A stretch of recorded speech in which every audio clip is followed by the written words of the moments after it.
இன்னைக்கு எங்கள் ஐரமுதியோர் இல்லத்தில் இருக்கிற சகுந்தலா பாட்டிக்கு பிறந்த நாள்.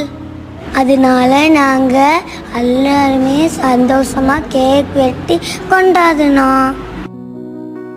இதனால சகுந்தலா பாட்டி ரொம்ப சந்தோஷப்பட்டாங்க.